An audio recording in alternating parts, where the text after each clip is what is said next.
नाज़रीन आदाब, 26 सितंबर 2023 मुताबिक 10 रबीउल अव्वल के अवधनामा वॉइस एडिशन में आपका खैर मकदम है। मैं हूं मुसी रज़ा और आप समाअत फरमाने जा रहे हैं अवधनामा में शाये अहम खबरों के ख़ास हिस्से।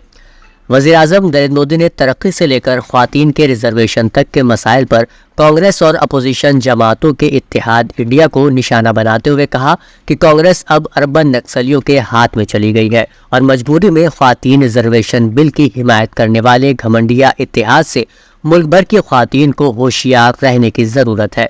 मिस्टर मोदी आइंदा असेंबली इंतख़ाबात से कबल भोपाल में मुनक़िदा भारतीय जनता पार्टी के कारकुनों के महाकुंभ से खिताब कर रहे थे। उत्तर प्रदेश के मुजफ्फरनगर में एक ख़ास कम्युनिटी से ताल्लुक़ रखने वाले एक स्कूल के तालिब इल्म को एक टीचर के हुक्म पर उसके हमजमात की जानिब से थप्पड़ मारने के मामले पर तबसरा करते हुए सुप्रीम कोर्ट ने कहा कि यह वाक़या एक गैर मामूली वाक़या है, इससे हुकूमत का ज़मीर झिझोड़ना चाहिए। अदालत ने यूपी पुलिस की खिंचाई करते हुए मामले में दर्ज FIR की जाँच एक सीनियर IPS अफसर से कराने का हुक्म दिया है। अगले साल होने वाले लोकसभा इंतखाब से पहले बीजेपी को जोरदार झटका लगा है। NDA में जनूबी हिंद की सबसे बड़ी साथी और तमिलनाडु की अहम अपोजिशन पार्टी AIADMK ने आज भारतीय जनता पार्टी से इत्तेहाद तोड़ने का ऐलान कर दिया। AIADMK की मीटिंग के बाद डिप्टी कोऑर्डिनेटर KP मन्नुस्वामी ने कहा कि मीटिंग में AIADMK ने बीजेपी और NDA इत्तेहाद से सारे रिश्ते तोड़ने का फैसला लिया है। उन्होंने कहा कि बीजेपी की रियासती क़यादत गुज़िश्ता एक साल से लगातार हमारे साबिक़ लीडरान, हमारे जनरल सेक्रेटरी EPS और हमारे कारकुनान के बारे में गैर ज़रूरी तबसरा कर रही है। वज़ीर आला योगी आदित्यनाथ ने सभी महकमों में खाली आसामियों पर तकर्रुरी अमल जल्द से जल्द पूरी करने की हिदायत दी है। उन्होंने पीर को सभी महकमों के additional chief secretary, principal secretary के साथ महकमे के मुलाजिमीन के नज़्म ज़ब्त की मालूमात हासिल करने के बाद कहा कि सरकारी महकमों में इंसानी वसाइल की कमी महकमे की काम की अहलियत और मफाद आम्मा पर मनफी असर डालता है। तकर्रियों में ताख़ीर से सिर्फ बैकलॉग बढ़ता है, बल्कि नौजवानों की अपनी अहलियत के मुताबिक मौका भी नहीं मिलता। इसलिए ये ज़रूरी है कि फ़ी महकमा अपने यहाँ तकर्रुरी का अमल वक्त से आगे बढ़ाया जाए। एक और खबर के मुताबिक सुप्रीम कोर्ट ने पीर को कहा कि मणिपुर तशद्दुद से बेघर होने वाले लोगों को ज़रूरी तस्दीक के बाद ही आधार कार्ड जारी किए जाने चाहिए। बेंच ने इस बात पर जोर दिया कि किसी को इसकी तस्दीक करनी होगी कि दरख्वास्त गुजार हकीकी है या नहीं, और अगर कोई गैर कानूनी है तो क्या होगा। बेंच ने कहा कि अदालत कह सकती है कि हुक्काम इस बात की तस्दीक करेंगे कि आया वो शख्स हकीकी शहरी है या नहीं, लेकिन वो कोई आम हुक्म नहीं दे सकती। उत्तर प्रदेश के नायब वज़ीर आला केशव प्रसाद मौर्य ने कहा है कि बीजेपी रुकन पार्लियामेंट रमेश भदौड़ी के मामले पर अपोजिशन के लोग मुसलमानों की खुशामद की सियासत कर रहे हैं।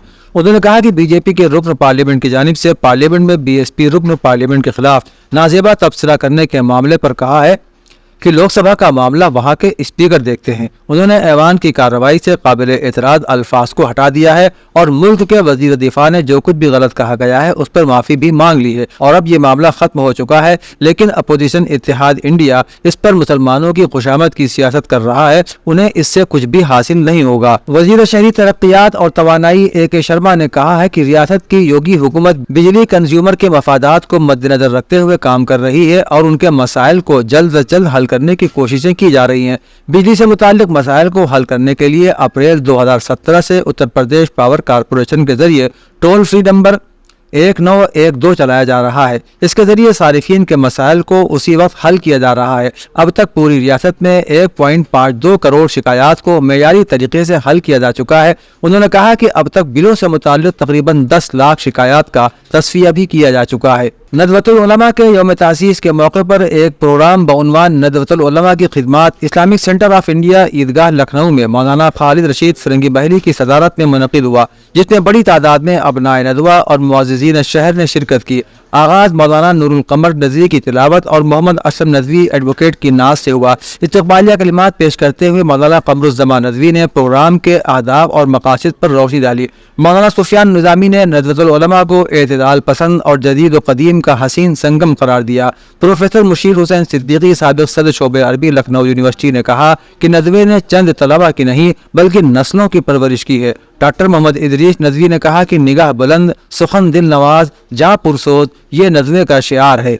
ایم علی مدہوش ایڈوکیٹ کی قیادت میں اتحاد اور بھائی چارے کو فروغ دینے کے لیے ایم علی مدہوش ایڈوکیٹ نے رومی گیٹ گنگا جمنی تہذیب مشاعرہ اور جشن عید فاطمہ زہرا کا انعقاد Jawahar Lal Nehru national youth centre حسین آباد لکھنؤ میں 25 ستمبر کو دن میں 1 بجے کیا۔ مہمان خصوصی کی حیثیت سے مولانا طلبہ جواد نقوی موقع پر موجود رہے۔ پروگرام میں مشہور ادیب سوریہ کمار پانڈے، تورس زیدی، چیئرمین فخر الدین علی احمد میموریل کمیٹی موجود رہے۔ نثار نیر مجیدی، محمد رضا لکھنوی، پنڈت دلیپ نارائن، شارق رضوی، اظہر موہانی اور سوریہ کمار پانڈے نے اپنا کلام پیش کیا۔ ایوارڈ یافتگان میں انجمن شبیریہ، گلزار پنجتن، انجمن ناصر الاعضاء، انجمن گلدستہ حیدری وغیرہ نے مولانا طلبہ جواد نقوی اور سوریہ کمار پانڈے سے ایوارڈ حاصل کیے۔ شعبہ بایو انجینئرنگ خاتون شکایت سیل اور center for women studies Integral University نے International Society for Medical Food and Nutrition کے GMU کے تعاون سے خواتین کی طرز زندگی سے جڑی بیماریوں اور صحت کی ترجیحات پر ایک بین الاقوامی سیمینار کا اہتمام کیا۔ سیمینار کا مقصد کام کرنے والی خواتین کی زندگی میں ذاتی تندرستی کی اہمیت کو اجاگر کرنا تھا۔ یہ دماغی صحت کے مسائل، عضلاتی مسائل، غذائیت کی ضروریات اور صحت مند طرز عمل کو بیداری اور تعاون کو فروغ دے کر حل کرتا ہے۔ یہ سیمینار خواتین کو ان کی پیشہ ورانہ اور ذاتی ذمہ داریوں کے ساتھ ساتھ ان کی صحت کو ترجیح دینے کے لیے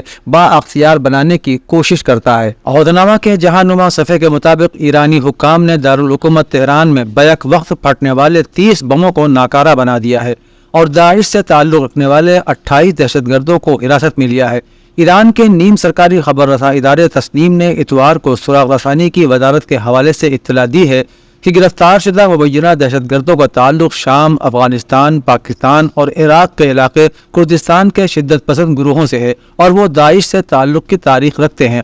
وزارت نے کہا کہ ان منظم حملوں کا مقصد ایران کی داخلی سلامتی کو کمزور کرنا، اسے غیر مستحکم ملک کے طور پر پیش کرنا اور لوگوں میں خوف و ہراس پیدا کرنا تھا۔ پیر کے روز ہمسایہ ملک آذربائیجان سے الگ ہونے والے علاقے نیگورنو کاراباخ سے فرار ہونے والے مزید نسلی آرمینیائی باشندوں کو اپنے پاس جگہ دینے کا انتظام کیا گیا ہے۔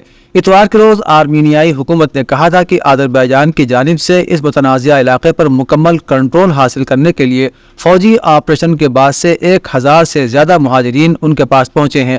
واضح ہے کہ اس انقلاب میں بنیادی طور پر نسلی آرمینیائی آباد رہے ہیں۔ آرمینیا کے دیرینہ اتحادی روس میں میڈیا اداروں نے پیر کے روز الصبح یہ اطلاع دی کہ مقامی وقت کے مطابق صبح 5 بجے تک تقریباً 3000 افراد نیگورنو کاراباخ سے آرمینیا پہنچ چکے تھے۔ پاکستان کے نگراں وزیر خارجہ جلیل عباس جیلانی نے کہا ہے کہ انہوں نے رواں ہفتے نیو یارک میں اقوام متحدہ کی 78ویں جنرل اسمبلی کے دوران اسرائیلی ہم منصب سے ملاقات نہیں کی۔ اسرائیلی وزیر خارجہ ایلی کوہن نے اسرائیلی صحافیوں کو بتایا تھا کہ اقوام متحدہ کی جنرل اسمبلی کے دوران انہوں نے کئی مسلم ممالک کے رہنماؤں سے ملاقات کی جنہوں نے تاحال اسرائیل کو تسلیم نہیں کیا ہے۔ انہوں نے مزید کہا تھا کہ اگر اسرائیل سعودی عرب کے ساتھ امن معاہدے پر دستخط کرتا ہے تو مزید 6 یا 7 مسلم ممالک اس کے ساتھ امن معاہدہ کر سکتے ہیں۔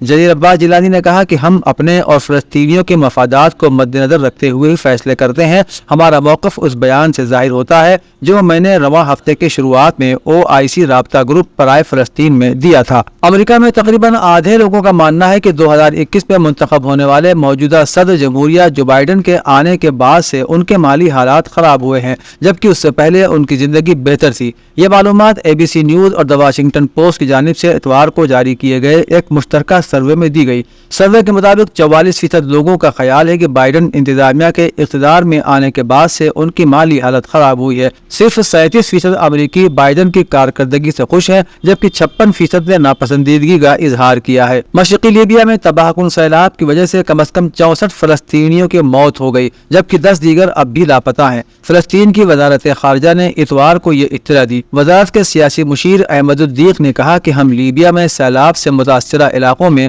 فلسطینی کمیونٹی کی صورتحال پر نظر رکھے ہوئے ہیں تاکہ ہونے والے نقصان کی حد کا تعین کیا جا سکے۔ انہوں نے کہا کہ ہم متاثرین کے خاندانوں اور رشتہ داروں سے اپنی گہری تعزیت کا اظہار کرتے ہیں۔ امید ہے کہ لاپتہ افراد جلد ہی زندہ مل جائیں گے۔ نامہ میں شائع مضامین کو مکمل طور پر پڑھنے کے لیے اودنامہ کی ویب سائٹ www.awadnama.com پر وزٹ کریں اور ای پیپر پر کلک کریں۔